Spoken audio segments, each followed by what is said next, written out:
Southampton Insurrection was a conflict led by Nat Turner fought to free slaves. Although no laws were passed, this was an important time in history for the compromise of freeing slaves. On August 22, 1831, Joseph Travis, his wife, and their 2 children were killed and thrown into a fire pit by Nat Turner and his supporters for being the owners of Turner. In less than 24 hours, Turner had gathered 40 to 50 more supporters. They began the most successful revolt against the white. For the following 2 days, they had went from farm to farm, home to home, slaughtering white men, white women, and white children. Approximately 60 people had lost their lives to Turner and his group of assassins. Nat Turner was born on October 2, 1800. Ever since he was a young child, he was a slave. His first owner, Benjamin Turner, died when Nat was 10 years old. He and his mother then became property of Samuel Turner, Benjamin's son.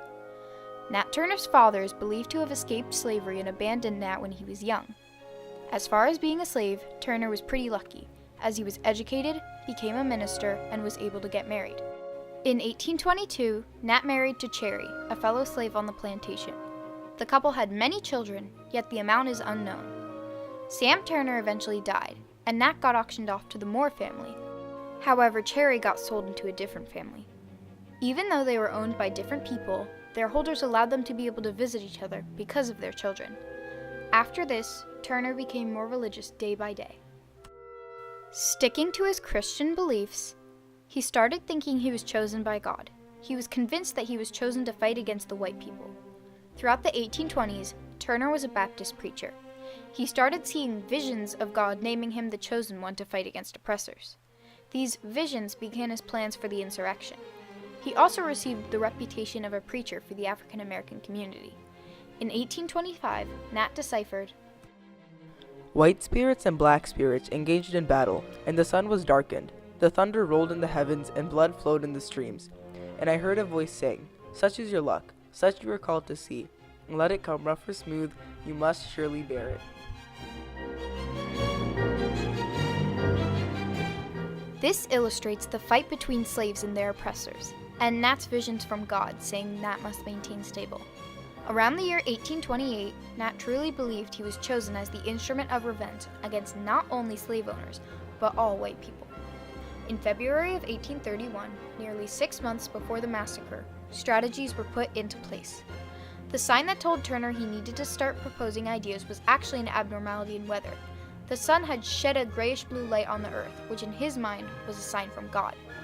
On July 4, 1831, the insurrection was to take place. However, Nat fell ill and it was postponed until further notice. The later date was not set, however they were made prepared in case Nat got another vision from God. Then, on August 13, 1831, the sky took the same grayish-blue appearance it took the past February. Nat saw it as a sign from God, telling him the revolt should happen then. Now, historians speculate that it actually was the effect of the eruption of Mount St. Helens, a volcano nearly 3,000 miles away, that caused the deferred appearance.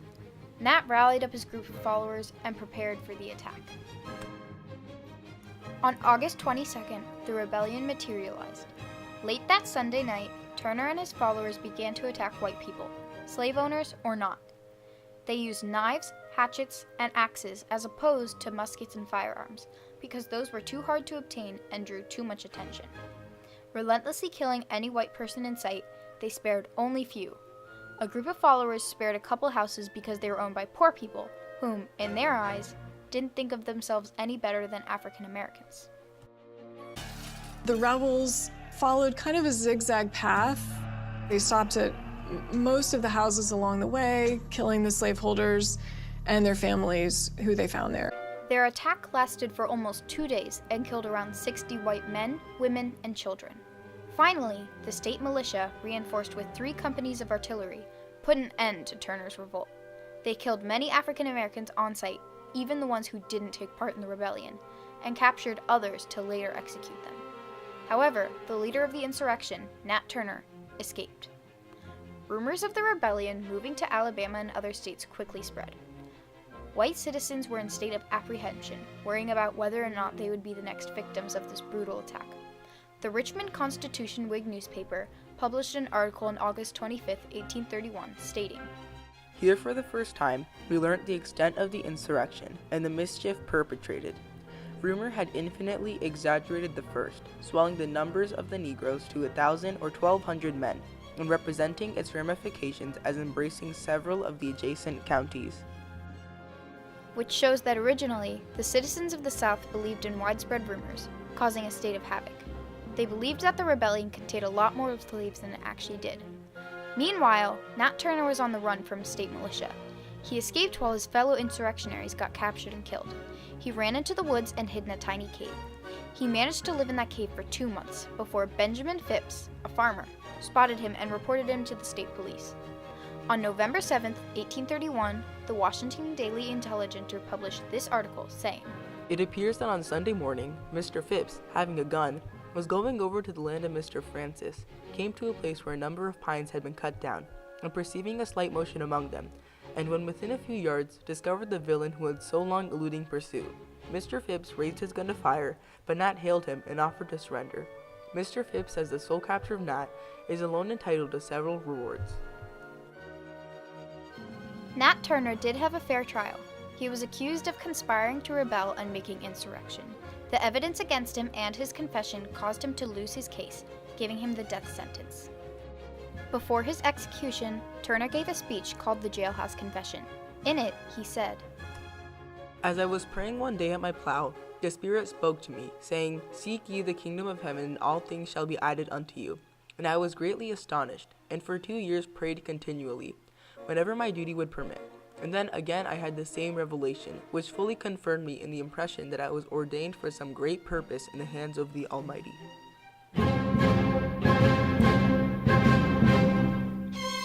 This proves that Turner planned and carried out the insurrection because he believed God told him to do so. On October 30th, 1831, Nat was hanged and died at the age of 31. Many people arrived to witness his execution, for he was seen as a monster amongst citizens. It is said that his deceased body was skinned, and people took a piece as a souvenir.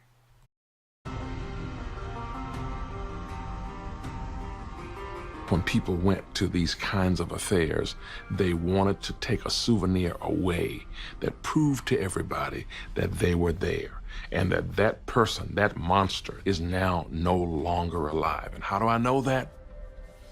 Because I've got a piece of his body right here.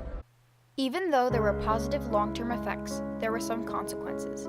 Not only did most of the slaves who participated in the riot get executed, but also some innocent slaves lost their lives as well. Not to mention, some laws were set after this to prevent any more rebellions. It was then illegal to educate slaves. 30 years later, during the Civil War, William Wells Brown, an abolitionist, expressed, 30 years free discussion has materially changed public opinion in the non-slaveholding states, and a Negro insurrection would not receive the condemnation that it did in 1831. If the oppressor is struck down in the contest, his fall will be a just one, and all the world will applaud the act. This is a new era, and we are all in the midst of the most important crisis that our country has yet witnessed. Every eye is now turned toward the South, looking for another Nat Turner. This interprets that the Civil War needed a leader much like Nat Turner, for he was able to go to violent lengths. During the time of the insurrection, these violent lengths were controversial, but during a war, they could be useful. Nat Turner was an important pawn in the history of slavery. His actions inspired others, and, although it occurred many years later, led to a new way of life that is followed today. Although Nat Turner's insurrection was extremely gruesome, it led to a better future for the people of America. Conflict and compromise are two words that describe Nat Turner's Southampton insurrection very well. Obviously, it was a physical conflict, the large massacre, but it was also an emotional conflict, the slaves feeling that they needed to prove themselves to their oppressors. Compromise comes with later effects. This insurrection alone wouldn't be enough to abolish slavery. However, it showed people that they could fight for what they believed in, giving people the idea of the Civil War. The Southampton insurrection was truly a turning point in history for slave abolishment.